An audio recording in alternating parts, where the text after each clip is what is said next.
अब परमात्मा कहते हैं जोग जीत कै सुनो अन्यायी, काटो फंद जीव ले जाऊं और जेतिक फंदे तुम रचो विचारी, तत्व ज्ञान से सभी बिडारी। जितना भी तुम अज्ञान फैलाओगा तत्व ज्ञान से सबका नाश कर दूंगा उस अज्ञान का। जौन जीव हम शब्द दृढ़ावे, फंद तुम्हारा सकल मुक्तावे। निश्चय कर परवाह ना पावे, पुरुष नाम ते ही देऊं चिन्हावे। ताके निकट काल नहीं आवे, संधि देखता को शरणावे। धर्म राय उठ शीस नवायो, तब हम संसार सिधायो। जब हम देखा धर्म सकाना, तब हम वहां से किया पियाना। कहे कबीर सुन धर्मनि नागर, तब हम आ गए भवसागर। अब ये प्रसंग आगे बताया है कि फिर हम इसके पास आए, ब्रह्मा के पास आए, फिर हम विष्णु के पास आए, फिर हम शिव के पास आए। लेकिन काल के अज्ञान के कारण, काल प्रभाव से इन्होंने हमारी बात को सुना अवश्य, लेकिन स्वीकारा नहीं। तीनों देवताओं ने, ब्रह्मा जी, विष्णु जी, शिव जी ने। कबीर साहब कहते हैं हम बैरागी ब्रह्मपद सन्यासी महादेव, सो हम मंत्र दिया शिव जी को, वो करे हमारी सेव। परमात्मा कहते हैं ब्रह्मा को भी हमने ही बताया था कि इस ओम मंत्र का जाप कर तू, क्योंकि ये भी मालिक के बच्चे हैं। परमात्मा ने तो अपने सारे बच्चे एक जैसे होते हैं। और विष्णु जी को भी परमात्मा ने हरियम नाम दिया था, जिसका वो स्वयं भी जाप करते हैं। लक्ष्मी जी भी इसका जाप करती हैं। इसलिए दिया था कि इनकी थोड़ी बहुत बैटरी चार्ज होती रहेगी। और शिव जी को परमात्मा ने ये सोहम मंत्र दिया था। अपने आत्माओं, परमात्मा ने जो जड़ी बनाकर आपको 7 मंत्रों की दी है, उसका एक विशेष लाभ होगा। उसके बाद फिर आपको सतनाम दिया है। सतनाम जिसको मिल जाएगा, उसके बाद फिर जब आप सारनाम के योग्य हो जाओगे, सारनाम दिया जाएगा। फिर आपके मोक्ष में संशय नहीं रहेगी, लेकिन रहना पड़ेगा मर्यादा में अंतिम श्वास तक। यदि आप जी ने ये नाम तीनों प्राप्त भी कर लिए और गुरु जी से, परमात्मा से दूर हो गए, इससे निकल गए, तो फिर काल के जाल में रह जाओगे। मोक्ष नहीं हो सकता फिर आपका। हाँ, दुर्गति और बढ़ जाएगी। जैसे ऊपर ब्रह्मलोक में चले जाओगे, क्योंकि कमाई बहुत हो जाएगी, देवता तुम्हीं में से बनाएगा। और पुण्यात्माओं, जैसे अब जितने पुण्यात्मा इस मंत्र का विधिवत साधना करेंगे, इस मर्यादा में रहकर दास से उपदेश लेकर, ये करोड़ों की संख्या में होगी। और इन्हीं में से फिर जो पार तो होंगे, वो तो करना क्या है, और जो रह जाएंगे उनको फिर इसी काल के कोलू में डाल देगा। पहले स्वर्ग में, महास्वर्ग में, स्वर्ग में, ब्रह्मलोक में, महास्वर्ग में, स्वर्ग में। फिर जैसे प्रथम मंत्र का जाप आप करते हो, फिर कुछ दिन ब्रह्मा जी के लोक में प्रथम मंत्र की कमाई नाश करवाएगा तुम्हारी। और फिर विष्णु जी के लोक में जो आप 7 मंत्र में से विष्णु जी का जाप करते हो, उसकी कमाई विष्णु जी के लोक में गण बना देगा, देवता बना देगा, आपकी पूंजी नाश करवाएगा। फिर शिव जी का जो जाप आप करते हो 7 मंत्रों में, प्रथम मंत्र में जो एक नाम है, उसकी कमाई शिवलोक के अंदर आपकी बर्बाद करवा देगा। उसके बाद सतनाम में जो प्रथम मंत्र ओम है, उसकी ब्रह्मलोक के अंदर वहाँ देवता बना देगा। वहाँ नकली सतलोक, अलखलोक, अगमलोक, अनामी लोक भी बना रखे हैं इसने, और वहाँ ओम नाम के मंत्र की कमाई वहाँ नाश करवा देगा। और फिर आपका रहा वो सतनाम में दूसरा मंत्र, उसकी कमाई से फिर आपको पुनर्जन्म प्रारंभ होंगे मनुष्य के। सतयुग में आओगे तुम, वह बैटरी चार्ज तो होगी इस समय की, और वह समाधिष्ट होने लग जाओगे, सब ठाठ होंगे, क्योंकि उसमें ऐसा ही प्रावधान होगा। अच्छी आत्माओं के कारण परमात्मा के आदेश से काल यहाँ बहुत अच्छी व्यवस्था कर देता है। बहुत बढ़िया फलदार वृक्ष होंगे, लाखों वर्ष की आयु होगी, और फिर भगवान की जरूरत है कोई ना। लेकिन पिछले संस्कार से आत्मा जरूर मालिक को चाहेगी, डले डुआ होगा आपसे, हैं, समाधि डुआ देगा। जैसे ब्रह्मा को कहा था तप करो तप करो, ब्रह्मा तप करण पर डले डोन पर ला दिया। अब ब्रह्मा जी से ही लेकर ज्ञान सभी ऋषि लागे, ये डले डोन समाधि स्टोन लागे। फिर अंदर समाधि क्या है कि अंदर टेलीविजन टाइप है ये शरीर, इस जो सा भी कमल चैनल आपका ऑन हो गया, उसमें हो रहे कार्यक्रम आप देखते रहोगे और जीवन व्यर्थ कर जाओगे। This is meditation. ये यूजलेस है, ये बर्बाद करने वाला है। तो ऐसे सतयुग बर्बाद करवा देगा, फिर पुनः क्षीण हो जाएंगे, फिर त्रेता युग में तुम्हें आना होगा, फिर और आपके पुण्य नष्ट होते जाएंगे, फिर द्वापर में फिर वही अच्छी आत्माएं हैं जो आज तक परमात्मा की चाह है इनको, अब कलयुग में आएंगे। अब पुण्य तो सतयुग त्रेता द्वापर में तुम्हारे नष्ट हो लिए। शास्त्र अनुकूल साधना तुम्हारे पास है नहीं। आप पर जो आपदाएं अप्रारंभ होगी उनका कोई निवारण आपकी उन साधनाओं से नहीं हो सकता जो तुम कर रहे थे किसी भी धर्म या पंथ में। और अब परमात्मा ने ये समय इसलिए निर्धारित किया था, काल ने तो सोचा था कि मैं ऐसा बिगाड़ दूंगा इनको, ये भगवान बजाय नहीं गए। मालिक को पता था कि ये मेरा कलयुग में ठावेंगे, बीच में ये मेरी नहीं सुनेंगे। आते रहे प्रभु, अपना ज्ञान देते रहे, क्योंकि उनका नियम है। वो जैसे बच्चे बिगड़ जाते हैं किसी बाप के, वो पीछे पीछे फिरता रहता है, वो बेशक ना मानो उसकी बात ने, उसको मालूम है कभी इनकी देह टूटेगी जो मानेंगे। अब कोई बच्चा मान ले बकवाद करता है, चोरी करने लग गया, पिताजी मना करता है, नहीं मानता है, शराब पीता है, फिर किसी दिन पकड़ा भी जाओगा, उसके जूते भी लागेंगे, सजा होगी, पिताजी फिर भी कोशिश करेगा ये छूट जावे और इसका जन्म सुधर जाए, अपना फिर धंधा कर ले। तो मानना जब है तो उसकी देह टूट लेगी। तो अब हमारी देह टूट ली, अब कलयुग में हम आ लिए, सब पर आपदाएं आ रही हैं। पिछले पुण्य रहे को ना, जो साधना हम कर रहे हैं वो शास्त्र विरुद्ध है, उसका कोई लाभ नहीं। तो अब हम परमात्मा के ठहराएंगे, यानी अब हमें मिलेगा भगवान। और इसलिए दाता ने ये समय दिया था कि ले तू कर ले जो तने करना है, और जब कलयुग आओगा जब मैं आप देख लूँगा। अब इसने चाल चाली थी कि पहले अपने दूत भेज कर भ्रमित करवा दूंगा। परमात्मा ने चाल चाली थी कि पहले इसके दूत आकर वो एंड बैंड हुआ बाई बोल लेंगे, वो बकवाद बता देंगे सब, और फिर मैं शास्त्र अनुकूल साधना और सत्य ज्ञान सब समझाऊंगा। ये पुण्यात्मा शिक्षित होंगी, सदग्रंथों को देखकर उन अज्ञानियों से अपने आप भाग आऊंगी मेरे पास। और ज्ञान सब ज्ञानड़ी, कबीर ज्ञान सो ज्ञान, जैसे घोड़ा तोब का इब करता चले मैदान। अब परमात्मा का विज्ञान मैदान करेगा और सबका अज्ञान अंधेरा हट जाएगा और सभी पुण्यात्माएं परमात्मा के पास आएंगी। जिन सुखों को आप ढूंढ रहे हो यहाँ आपको फ्री में मिलेंगे। आपकी आपदाएं टलेंगी, आपके प्रारब्ध के पाप नाश होकर के आपके पुण्य प्रफलित होंगे और आपको भगवान मिलेगा। बोलो सतगुरुदेव। बंदी छोड़ कबीर परमेश्वर जी की असीम कृपा से आप जी सत्संग में पहुंच पाए हो। पुण्यात्मा है वो जिनको ये तत्व ज्ञान सुनने को मिल रहा है।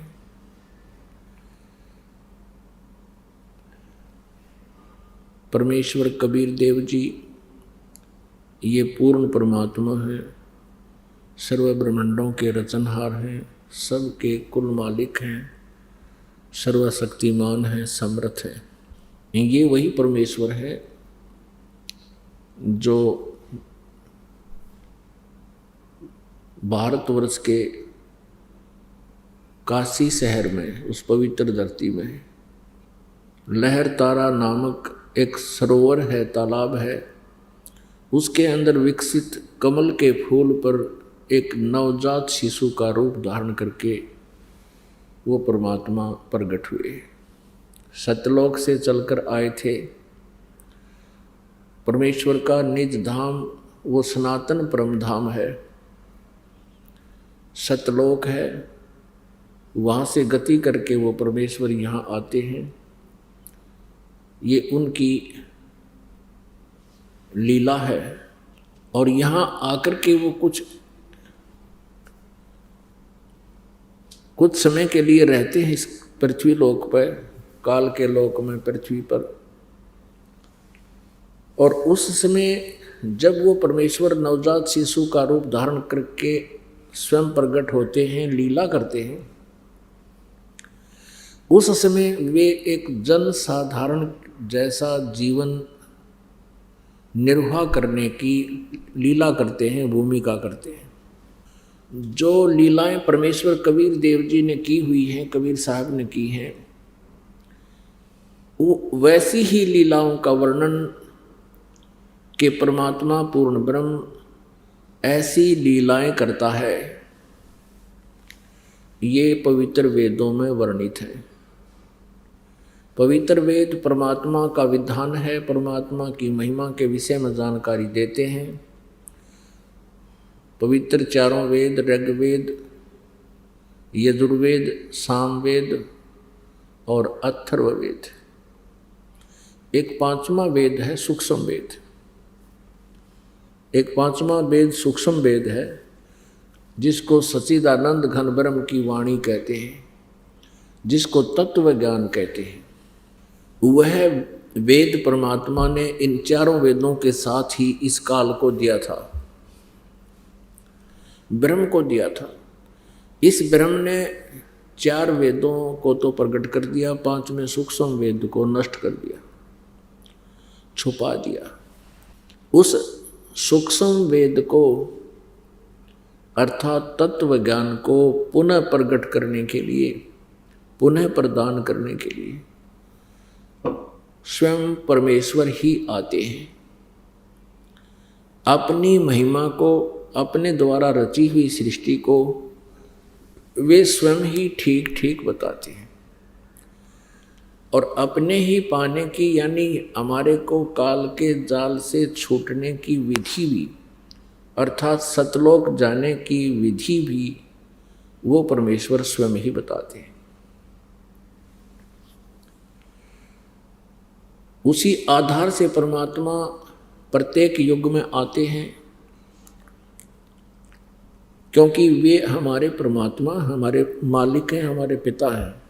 परमेश्वर पूर्ण ब्रह्म सत्यपुरुष अर्थात कबीर देव जी हमारे पिता हैं, और अपने बच्चों का हित अपने ही किया करते हैं, यानी अपने माता पिता ही अधिक ध्यान देते हैं। अब आप देख रहे हो यहाँ कितना बुरा हाल है इस जीव का। कोई कुत्ता बनकर कष्ट उठा रहा है, कोई गधा बनकर, कोई बैल बनकर, कोई गंदी नाली का कीड़ा बनकर। मनुष्य जीवन में आप देख रहे हो क्या हालत है इस जीव की। पुण्यात्मा, यदि परमात्मा की कुछ भूल पड़े तो किसी सरकारी हॉस्पिटल में, मेडिकल में एक चक्कर लगा लिया करो, और वहाँ देख के क्या हाहाकार मचा हुआ है। किसी को कोई कष्ट है, किसी को कोई कष्ट है, किसी का कोई रोग है, किसी का कुछ हो रहा है, कोई तड़फ रहे हैं। और शेष आप देख रहे हो अपने जीवन में, किसी को कोई कष्ट है, किसी को कोई टेंशन है, या कोई प्राणी सुखी नहीं है।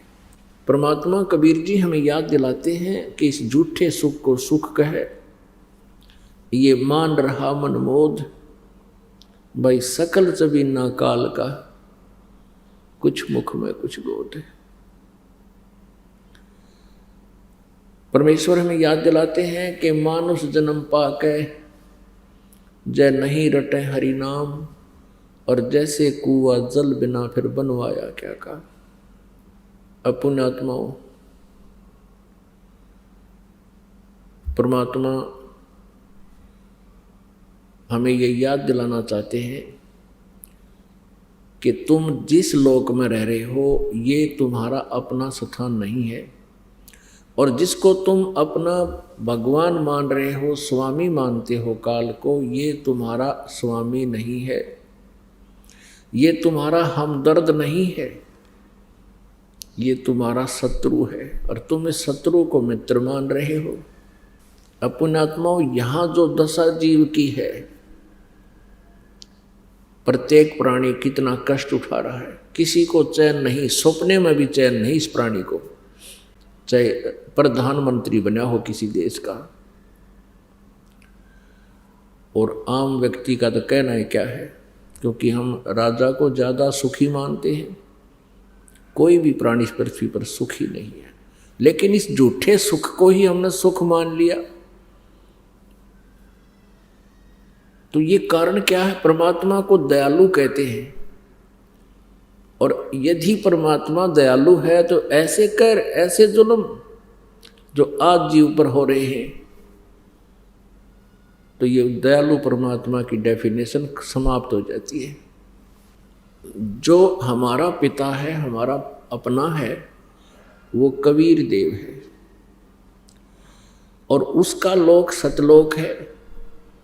हम वहाँ रहते थे, वहाँ कोई कष्ट नहीं था, ना मृत्यु थी, ना बुढ़ापा था, कोई अंग भंग नहीं होता था, और वहाँ किसी प्रकार का राग द्वेष नहीं, ना कोई भाई बंटवारा है। परमात्मा के दरबार में किसी वस्तु की कमी नहीं, अभाव नहीं। सदाबहार वृक्ष हैं, सदाबहार पेड़ पौधे हैं, वहाँ का सब अमृत आहार है। वहाँ का जल भी अमृत है। जैसे पवित्र गंगा जी, पवित्र गंगा का जो जल है ये सतलोक से आया हुआ है। ये एक एग्जाम्पल है आप जी के लिए कि ये जल आप कहीं रख लो, कितने दिन तक रख लो, ये कभी खराब नहीं होता। और ये गंगा सतलोक से आई, ये विष्णु जी के धाम में, उसके बाद फिर भगवान शिव जी के धाम में, और शिव जी के धाम से फिर यहाँ पर आई है। तो इससे आप अंदाज़ा लगा सकते हो कि उस लोक में ऐसे दूधों के सरोवर भरे हैं, समुद्र हैं, क्षीर समुद्र, दूधों के सरोवर भरे हैं, समुद्र भरे, वो खराब नहीं होता दूध। और फलदार वृक्ष हैं, वहाँ ऐसा ही जीवन है जैसा आप यहाँ मनुष्य शरीर है, ऐसा ही मानव शरीर आपको वहाँ मिलेगा। आपका वहाँ शरीर जो है 16 सूर्य जितनी रोशनी वाला नूरी होगा, उसका इतना सुंदर नूर होगा जैसे 16 सूर्य का प्रकाश हो, पर गर्मी ना हो उसमें। और परमात्मा पूर्ण ब्रह्म का वहाँ भी मनुष्य जैसा ही शरीर है, पर उसकी उनका तेज बहुत अधिक है। एक रोमकूप में करोड़ सूर्य मिला दे, करोड़ चंद्रमा, तो भी परमात्मा के एक रोमकूप की रोशनी अधिक है। इतना नूरी शरीर है परमेश्वर का, पूर्ण ब्रह्म का, सत्य पुरुष का, कबीर देव का। तो पुण्यात्मा, हमने यहाँ से तो मरना पड़ेगा, ये तो कोई माने या ना माने, यहाँ से मृत्यु अवश्य होगी। एक विचार करना कि आपकी यहाँ मृत्यु होगी, और जिस वस्तु को, जिस परिवार को आप अपना मानकर यहाँ सेट हो गए हो, आप स्थित हैं, आप निश्चिंत हुए बैठे हो, आपकी मृत्यु के उपरांत ये आपका परिवार आपका नहीं है। हो सकता है संस्कारवश आपकी मृत्यु के उपरांत आपका पुनर्जन्म नाइजीरिया में हो जाए। एक देश है नाइजीरिया, जहाँ काले काले से और उसे दूसरी टाइप का आहार, वहाँ बोली भी और तरह की, क्योंकि हमारे संस्कार रले मिले हैं। जब सतयुग प्रारंभ होता है उस समय कोई मजहब धर्म नहीं होता। अभी भी द्वापर तक भी कोई अलग धर्म नहीं थे। द्वापर के बाद कलयुग में इस काल ने ये खेल खेला, हमारे को डिवाइड कर दिया।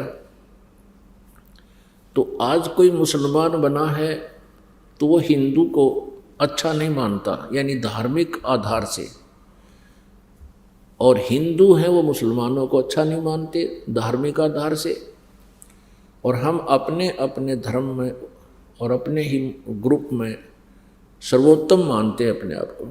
तो आज कोई हिंदू है, मृत्यु के उपरांत वो मुसलमान के घर जन्म ले सकता है। आज कोई मुसलमान है तो मृत्यु के उपरांत वो हिंदू के घर में जन्म ले सकता है। परमात्मा का विधान है, कोई मानने चाहे ना माने। तो कहने का भाव ये है कि यहाँ से जिसको आज आप अपना मान बैठे हो, ये आपका नहीं है, ये आपने मानना पड़ेगा। तो ये सोच लो कि जब तक हम यहाँ हैं तब तक तो अपना है। इसमें एक ऐसे समझ लो कि हम एक रेल के कंपार्टमेंट में बैठे हैं और हम सफ़र कर रहे हैं। जो अच्छी आत्माएं होती हैं तो वहाँ एक बहुत प्यार से रहते हैं, और जैसे कोई वृद्ध है, कोई रोगी है, कोई बहन है, तो उनको किसी वस्तु की आवश्यकता होती है और ट्रेन रुकती है किसी स्टेशन पर थोड़ी देर के लिए, तो किसी से कुछ प्रार्थना करते हैं वृद्ध या रोगी, तो तुरंत वह बैठे कंपार्टमेंट में उनकी पूरी सेवा करते हैं। भागकर कोई फल लाना है, कोई चाय लानी है, अर्थात एक बहुत ही अच्छे शिष्टाचार से रहते हैं। और जिनका जहाँ स्टेशन आता है वो उतर कर चले जाते हैं। तो हमने इस प्रकार समझ कर रहना पड़ेगा यहाँ पर कि जब तक हमारा स्टेशन नहीं आता तब तक हम इसी कंपार्टमेंट में रहें और प्यार के साथ रहें, हमदर्दी जताएं। जैसे भी एक परिवार हमारे कंपार्टमेंट समझ लो, एक डिब्बा। लेकिन बुद्धिमान व्यक्ति को इतना ज्ञान अवश्य रहेगा कि ये मेरा नहीं है। तो फिर हमने आगे का जो ध्यान करना है, भी कहाँ जाना है। जैसे कोई व्यक्ति अपने घर से चलता है और कहीं उसने जाना है दूसरे शहर में, जाने से पहले वो अपना ठिकाना निश्चित करता है।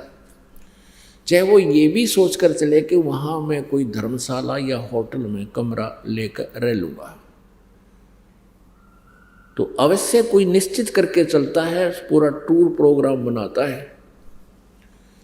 परमात्मा कहते हैं तुम जब संसार छोड़कर जाओगे, तुमने कहीं कोई ठिकाना सोचा है कि इसके बाद तुम कहाँ स्टे करोगे, कहाँ विश्राम होगा तुम्हारा।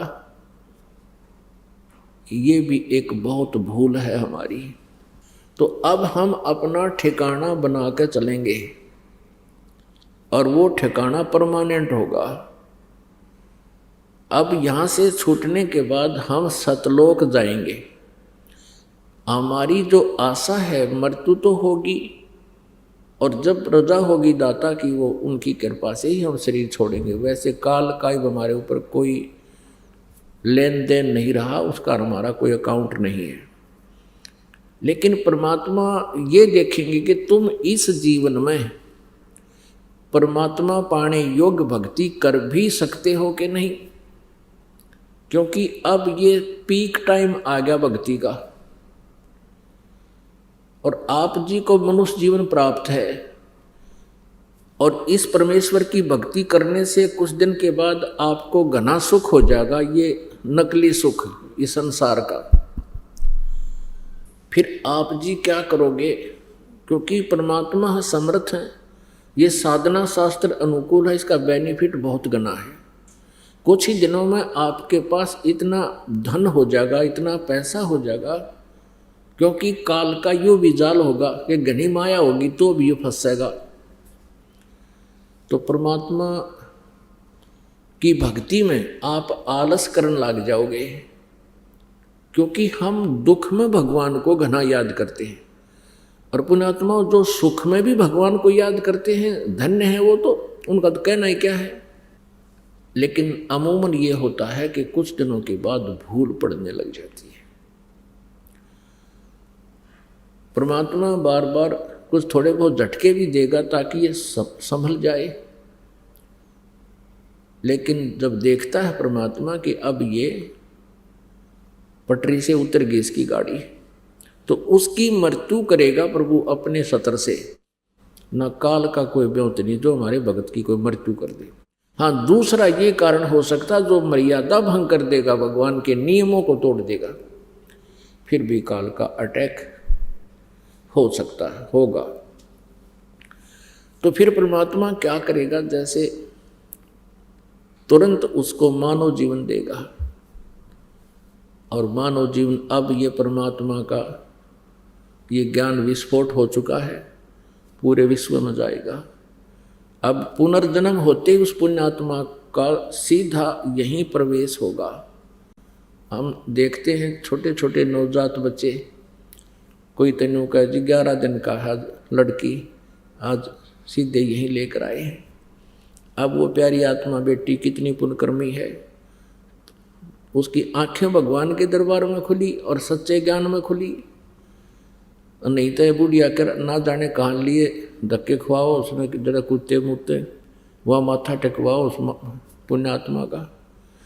तो ये एक शुभ संस्कार और अच्छे प्राणी को मालिक अपने हिसाब से उसको जन्म और मृत्यु करेगा। अब तो प्रसंग चल रहा है कि हम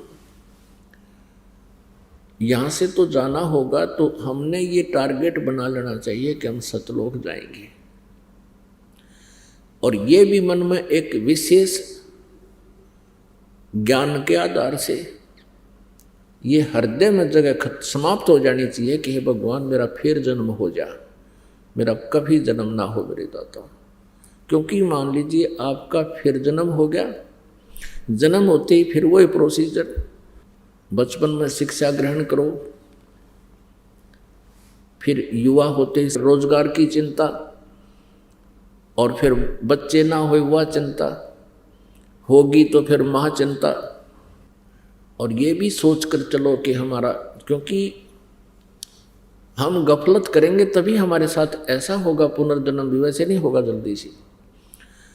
तो ये भी ध्यान रखो कि मन माने फिर अगले जन्म में संतान ना हुई तो दुखी, और हो गए तो महादुखी। कोई मर गया, कोई जीवित रहा है, कोई रोगी, कोई कोढ़ी हो गया। हम देखते हैं एक एक परिवार के ऐसे बच्चे हैं, तो जीवन से ही ऐसी स्थिति में है, ना वो मरे हैं ना जीवित हैं। तो कहने का भाव ये है कि इन दुखों को और इस हरहट के कुएं को याद रख कर इस जन्म और मृत्यु से आपको हृदय से नफरत हो जानी चाहिए। एक गलानी बनेगी अंदर में, एक गलानी बनेगी ज्ञान से और भक्ति से। तो फिर आपका पुनर्जन्म नहीं होगा, यहाँ पर आप सीधे सतलोक जाओगे। मर्यादा में रहना होगा, सतभक्ति करते रहना होगा, आखिरी श्वास तक जाप करना। कबीर परमात्मा कहते हैं अपनी महिमा अपने पाने की विधि आप ही बताते हैं। साईं यूं मत जानियो प्रीत घटे मम चत, मरूं तो तुम सुमृत मरूं और जीवित सुमरूं नित। अब कहते हैं भगवान की भक्ति को, परमात्मा के अंदर आस्था या नकली सी मत लाइयो, एक मजाक मत समझना। कहते साईं यूं मत जानियो प्रीत घटे मम चत, मरूं तो तुम सुमृत मरूं और जीवित सुमरूं नित। तो पुण्यात्मा, परमात्मा का पाना सबसे आसान है। परमात्मा का पाना जितना आसान है, इस पृथ्वी पर कुछ भी काम इतना आसान नहीं है। सतलोक में जाना जितना आसान है, बहुत इजी है, लेकिन जो कठिन है वो ये है कि ये विश्वास होना जो ज्ञान दास आपको बता रहा है, ये कठिन है। जिस दिन आपके ये विश्वास हो जाएगा कि सचमुच ऐसा ही है, आपका मोक्ष निश्चित है। और ऐसे वैसे कहने से नहीं, आपको एक पॉइंट पर 6 प्रमाण दिए जाएंगे कि परमात्मा कहाँ है, कौन है, कैसा है और कहाँ प्रमाण है, और वहाँ गए प्राणियों की क्या स्थिति है। अब जैसे हम देखा करते थे कि एक ऋषि ने 1000 वर्ष तक तप किया, एक ऋषि ने 10,000 वर्ष तक तप किया, और फिर क्या देखते हैं, बस हम तो इतना ही देखते हैं, बड़े महर्षि थे और उन्होंने 1000 वर्ष तक तप किया, साधना की। अब हमें ये नहीं मालूम था उन साधना करने वालों ने क्या प्राप्त हुआ, उपलब्धि क्या हुई। हमने ये मान लिया कि वो तो भगवान को पा गए होंगे। और जिनको हम महर्षि मानते थे, जो बहुत अच्छे साधक थे, उनकी जीवनी हम देखते हैं तो पता चलता है कि वो मोक्ष के तो आस पास भी नहीं थे। पुण्यात्मा, आज सुबह के सत्संग में एक प्रसंग चला था। परमेश्वर कबीर देव जी जब तपस्या पर आए, जहाँ पर वो काल जीव भून रहा था खाने के लिए 1 लाख मानव शरीरधारी प्राणियों के सूक्ष्म शरीर को, तो वहाँ आकर के जब उनसे वार्ता की, परमात्मा देव पूछ रहे थे, वहाँ पर वो ब्राह्मण भी थे, वो ऋषि भी थे, वो गुरु भी थे। उनसे पूछा तुम क्या साधना करते हो? उन्होंने बताया कि हम वेदों अनुसार ओम नाम का जाप करते थे और करवाते थे, और समाधि भी लगाते थे, मेडिटेशन भी करते थे। और फिर भी उनकी वह तपस्या के ऊपर दुर्गति हो रही थी। तो परमेश्वर ने कहा कि तुम्हारी यह साधना क्या आड़े अड़ी, अब क्या साधना थी, तुम्हारी दुर्गति हो रही है। तब तो वो मान गए, हाँ जी हमारे कोई आड़े नहीं आई। तो परमात्मा ने बताया कि तुम ओम नाम का जाप जपते थे, हाँ जी। और ये भी बताया उन्होंने कि हम गायत्री मंत्र जाप करते थे तब, और हवन भी करते थे। तो परमेश्वर ने बताया कि जैसे यज्ञ क्या चीज होती है, ये 5 यज्ञ होती हैं, 5 यज्ञ करनी चाहिए। एक यज्ञ है धर्म की, दूसरी यज्ञ है ध्यान, और तीसरी यज्ञ हवन की, चौथी यज्ञ प्रणाम, 5वीं यज्ञ ज्ञान की। इन ज्ञान यज्ञों से क्या लाभ है? यज्ञों से मोक्ष नहीं है, यज्ञों से मोक्ष नहीं होता। एक मंत्र है, परमात्मा के पाने का एक नाम है, मंत्र है, जाप है, उससे मोक्ष होता है। लेकिन उस मोक्ष प्राप्ति में ये यज्ञ सहयोगी है, ये यज्ञ सहयोगी है। कैसे? जैसे खेत में किसान बीज बीजता है, गेहूं का बीज बीज दिया और खाद और पानी डाला नहीं तो वो बीज व्यर्थ रहेगा। और यदि गेहूं का बीज बीजा नहीं और खाद और पानी डालते रहे, सिंचाई भी करते रहे, तो वो भी व्यर्थ है। गेहूं के बीज के स्थान पर भांग बो दी, गेहूं ना बीज कर, तो और फिर ये 500 यज्ञ करते रहे, अर्थात खाद पानी डालते रहे, तो भी व्यर्थ है। क्योंकि अन्न से हमारा जीवन सुरक्षित है, बच्चों का भी, हमारा भी। अब ध्यान से सुनना, ये दास कहना क्या चाहता है। जैसे हमने आम का पौधा बीजना है, आम का पौधा बीज दिया, उसमें खाद और पानी डालते रहे, तो एक दिन वो बड़ा होकर के फलों से लदबद होगा और हमें वो वस्तु उपलब्ध होगी जिसके लिए प्रयत्न किया था। और आम के स्थान पर हमने बबूल आम जान कहे और बबूल का पौधा बो लिया और सिंचाई भी करते रहे, खाद भी डालते रहे, तो वो क्या देगा? आम नहीं लगेंगे, वो बबूल के कांटे ही मिलेंगे। तो कहने का भाव ये है, परमात्मा ने कहा कि तुमने ओम नाम का जाप किया, हवन भी किया, एक यज्ञ किया। वैसे तो 500 यज्ञ करने चाहिए, वैसे दूसरा यज्ञ स्वाध्याय से हो जाता है, जिसको ज्ञान यज्ञ कहते हैं। अब परमात्मा बताते हैं कि तुमने प्रयत्न किया, लेकिन बबूल का बीज बो लिया, ओम का मंत्र जाप कर दिया, ये बबूल का बीज है। और हवन यज्ञ धर्म यज्ञ ये मान लिए, ये भी आपने कर ली, खाद पानी भी डाल दिया, तो बबूल का पेड़ पाक गया, आम का बीज बोया नहीं।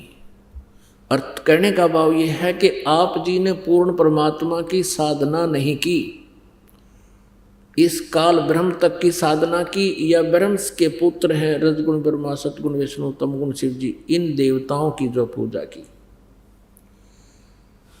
इससे तुम्हें मोक्ष नहीं हो सकता। जिस कारण से आप यहाँ तपस्या पर दुखी हो रहे हो, और इसके बाद आप कुछ दिन ब्रह्मलोक में रहोगे, क्योंकि ओम नाम के जापते हैं।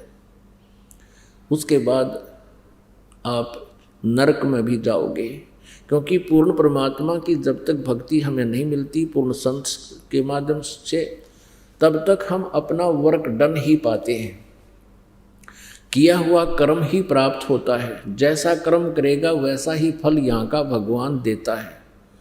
आपको पुण्य भी मिलेंगे, पुण्यों का फल भी मिलेगा, भक्ति का फल भी मिलेगा। जैसी ओम नाम की जाप आपने किया और कोई पुण्य दान किया, वो भी फल मिलेगा, और साथ में आपने पाप भी भोगने पड़ेंगे। अब यहाँ की व्यवस्था है, यहाँ इस काल के लोक में काल ने हमें इतना विवश कर दिया है कि जैसे यहाँ पर पाप तो अपने आप बिना किए बगैर प्रयत्न के ही होते रहते हैं, और पुण्यों के लिए विशेष प्रयत्न करना पड़ता है, शुभ कर्म के लिए विशेष प्रयत्न करना पड़ता है, और अशुभ अपने आप होते हैं। जैसे खेत के अंदर हमने गेहूं बीजना है, तो उसके लिए कितना मेहनत मांगता हो खेत। पहले उसकी गुड़ाई करनी पड़ती है, हल से ट्रैक्टर से उसको संवारना पड़ता है, और फिर उसमें कीमती बीज डालना पड़ता है, फिर सिंचाई और खाद डालना पड़ता है, और तब जा कर के वो कहीं हमें वो कणक यानी गेहूं प्राप्त होता है। और यदि उस खेत में कुछ भी ना डाला, ना बीज बोए ना कुछ पानी डाले, तो अपने आप खरपतवार उसमें अपने आप अड़ंगा उग जाएगा। यहाँ का ऐसा नियम है। जब हम सत साधना करेंगे, परमात्मा की भक्ति करेंगे, तो उसके लिए हमने समय भी डिवोट करना पड़ेगा, और हमने दान भी करने पड़ेंगे, साधना भी करनी पड़ेगी। शुभ कर्मों के लिए तो खूब कमर तोड़ मेहनत करनी पड़ेगी, और अशुभ अपने आप हो जाएंगे। पृथ्वी ऊपर पग जो धारे, करोड़ जीव एक दिन में मारे। सत्य ब्राह्मण की है हत्या, जो चौका तुम देवो नेता। ब्राह्मण सेंस हत्या जो होई, जल स्नान करत हो सोई। खान पान में दमन प्राणी, कैसे पावो मोक्ष निशानी। अब परमात्मा कबीर जी ने अपनी प्यारी आत्मा धर्मदास जी को, जो शास्त्र विधि त्याग का मनमानी साधना मनमाना आचरण करते हुए फिर रहे थे, तीर्थों पर जा रहे थे, राम और कृष्ण शंकर भगवान की पूजा करते थे, उसको परमेश्वर ने बताया था कि धर्मदास जी आप यहाँ तीर्थ पर आए हो मथुरा में, बांधवगढ़ से चलकर। मध्य प्रदेश में बांधवगढ़ है और उत्तर प्रदेश में ये मथुरा है। वहाँ से चलकर धर्मदास जी पैदल आए थे। आज से 600 वर्ष पहले की बात है, 550 वर्ष पहले। तो धर्मदास जी कह रहा था कि हम जीव हिंसा नहीं करते, क्योंकि कबीर परमेश्वर जी वहाँ उस समय एक मुसलमान फकीर के रूप में विराजमान थे और प्रश्नोत्तरी चल रही थी। जब परमेश्वर कबीर देव जी ने बहुत से प्रश्न उसके रिजेक्ट कर दिए, तब उसको दुख हुआ। कहने लगा कि हम कोई जीव हिंसा नहीं करते, हम पाप नहीं करते। धर्मदास जी ने व्यंग कर दिया, टोंट कस दिया कि ये सामने बैठा फकीर मुसलमान है, और उस पर कहा कि हम जीव हिंसा नहीं करते। तब परमेश्वर कबीर जी ने उसकी हिंसा गणवाई थी। धर्मदास जी ने क्या किया था मथुरा में, पहले कुछ गाय के गोबर से और मिट्टी मिला करके कुछ स्थान लीपा था, मड प्लास्टर किया था उसके ऊपर के, और वहाँ बैठ के पहले तो उसने अपना नित्य नियम किया, प्रतिदिन जो स्वाध्याय करता था, कर्म कांड करता था, कोई मंत्र जाप करता था। उसके बाद फिर उसी स्थान पर भोजन तैयार किया, लीप लाप के ऐसे ही भोजन तैयार किया, अपना खाना बनाया। तो परमात्मा ने कहा कि सत्य ब्राह्मण की है हत्या, जो चौका तुम देवो नित्या, जो प्रतिदिन तुम पोचा लगाते हो। अब आजकल तो पोचा हो गया, पहले गोबर और गारा मिला करके ऐसे लीपा करते थे पूरे कमरे को, मकान को, उसके फर्श को। और कहते हैं जो तूने लकड़ियाँ जलाई उसमें जीव मरे, तूने जो ये लीपा इसमें जीव हिंसा हुई। और जिस मथुरा के तालाब में धर्मदास जी तूने स्नान किया, और धर्मदास के पास एक उसी सरोवर से उस तीर्थ का जल लोटे में रखा था, उस लोटे वाले जल में जीव तिलमिला रहे थे, ऐसे घूम रहे थे। तो परमेश्वर ने कहा कि देख इस तेरे लोटे में, सरोवर वाले जल में जिसमें तू नहाकर मोक्ष चाहता है, स्नान करके मुक्ति समझ रहा है बोले आदमी, इसमें कितने जीव हैं, और तूने इस जोड़ में प्रवेश करके इस मथुरा के तालाब में और स्नान किया, ऐसे मसल कर ना जाने कितने जीव तूने रगड़ कर मार दिए।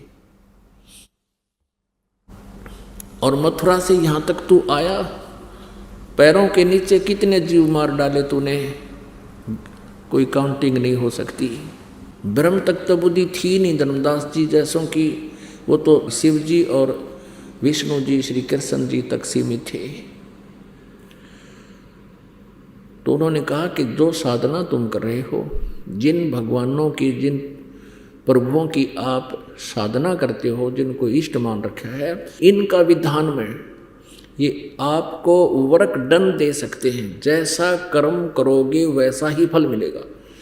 आपके पुण्य अलग लिखे जाएंगे और पाप न्यारे दोनों अकाउंट पैरेलल चलेंगे, ओपन रहेंगे। और यहाँ से पुण्य कम और पाप घने इकट्ठे करता है प्राणी। तो पुण्यात्मा तेरा मोक्ष कैसे होगा? परमेश्वर ने पूछा। पाप नष्ट होने के बाद ही मोक्ष होता है। और आप जी की साधना, आपके भगवान केवल जैसा कर्म करोगे वैसा ही फल देगा, तो तेरा मोक्ष कैसे होगा? तुम कौन राम का जपते जापम, तात कटे न ये तीनों तापम।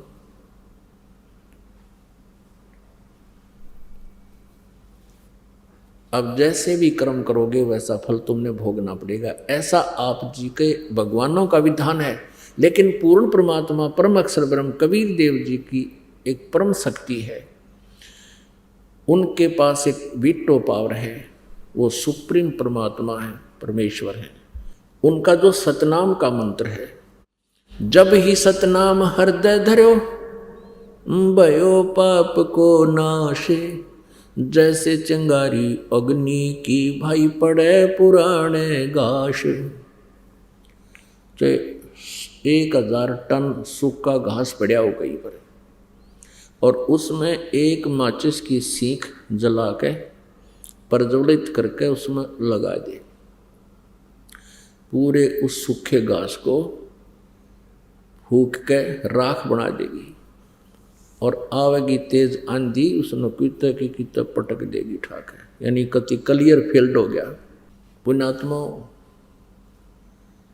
ऐसे हम मोक्ष प्राप्त करेंगे। तो जैसे साधना हम करते थे पहले सत साधना के अतिरिक्त, तो उसमें हमें दोनों ही पुण्य और पाप दोनों भोगने पड़ते थे। और अब जो साधना हम करेंगे इसमें हमारे पुण्य बचे रहेंगे, पाप नाश हो जाएंगे। जैसे अब एक औषधि चल गई है, फसल में डाल देते हैं, वो घास को, खरपतवार को जला देती है, नष्ट कर देती है, फसल को हानि नहीं करती, फसल सुरक्षित रह जाती। ये जो साल्ट था, औषधि थी, ये पहले भी थी, लेकिन इसकी खोज नहीं कर सके थे, अब उसकी खोज होगी। इसी प्रकार ये सतनाम पहले भी हमारे सदग्रंथों में कोड वर्डों में था। अब परमेश्वर कबीर देव जी की रजा से इसकी खोज होगी, करवाने वाले परमात्मा ही होते हैं। आज उस जड़ी की खोज होगी, ऋषिदास के पास है, इस विश्व में 21 ब्रह्मांड में किसी के पास नहीं। तो अब उस जड़ी का प्रयोग करेंगे हम, हमारे पाप नाश हो जाएंगे और पुण्य बचे रह जाएंगे। तो इन पुण्यों का जो प्रतिफल हम यहां नहीं लेंगे, क्योंकि हमारा उद्देश्य, हमारा टारगेट सतलोक जाने का होगा। इस काल के झूठे सुख का हम कोई आशा नहीं करेंगे, झूठे सुख की इच्छा नहीं रखेंगे। तो फिर अपने आप हम सतलोक जाएंगे, जहां आशा ता बासा होई और मन कर्म वचन सुमरियो सोई।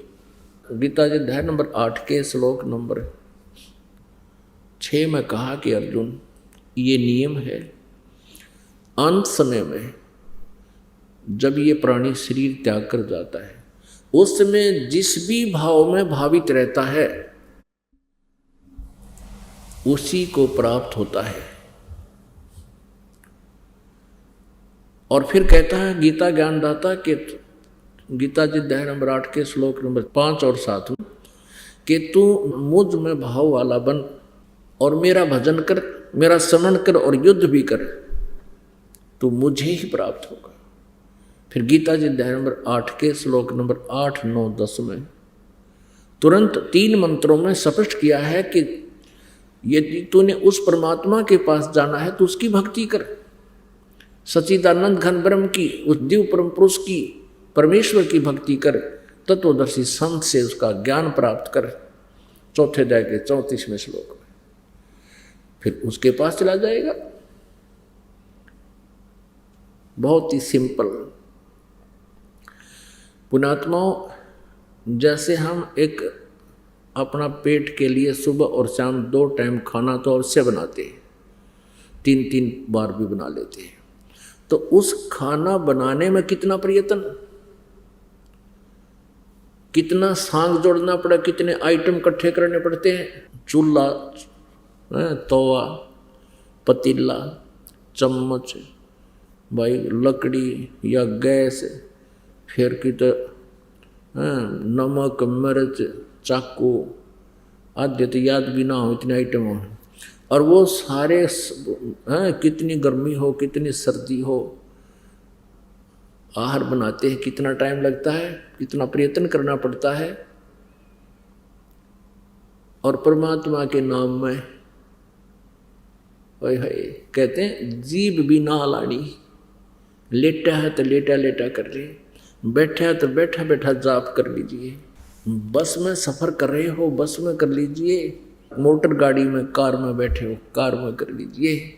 दुकान पर बैठे हो, ग्राहक नहीं आया, ग्राहक तो आपके परमात्मा की दया से आओगा, आपके भाग्य से ही वहाँ आपकी इनकम होगी। और अब परमात्मा साथ हो जाएंगे, फिर अपने बच्चे को अपने हिसाब से ही देगा। तो अब क्या करता है दुकानदार, न्यू देखता रहता है, गाहक आया वो हुई तो दूसरी दुकान में बढ़ गया, फिर देखेगा दूसरा आया। अब आना उसी ने है जो तेरे परमात्मा निर्धारित करेगा। तो उस समय अपनी माला लेकर या वैसे मालिक ने याद रख, ग्राहक आया अपना सौदा तोल दे, उसका कर हिसाब। तो इस प्रकार हम इस व्यर्थ के समय को सदुपयोग किया करेंगे। बस में हम जा रहे हैं, 2-2.5 घंटे का सफर है, आए है इतना बढ़िया सिमरन होता है पूछो मत। ट्रेन में जा रहे हो, ट्रेन में अपनी भक्ति करते जाओ।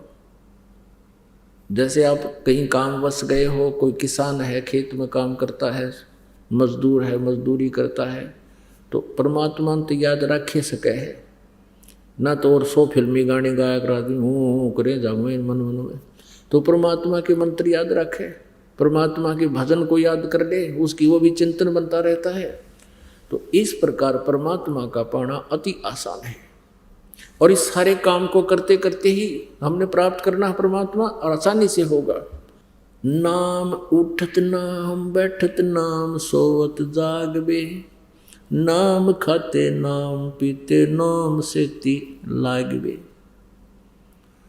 परमात्मा अपनी अमर वाणी में तत्व ज्ञान में कहते हैं कि परमात्मा की भक्ति के लिए कोई विशेष आसन की आवश्यकता नहीं। जैसे गीता जी अध्याय नंबर 8 के श्लोक नंबर 7 में गीता ज्ञानदाता कहता है, तू युद्ध भी कर और मेरा सिमरण भी कर। अब युद्ध से कठिन काम कौन सा हो सकता है, और उसमें भी भगवान याद किया जाता है।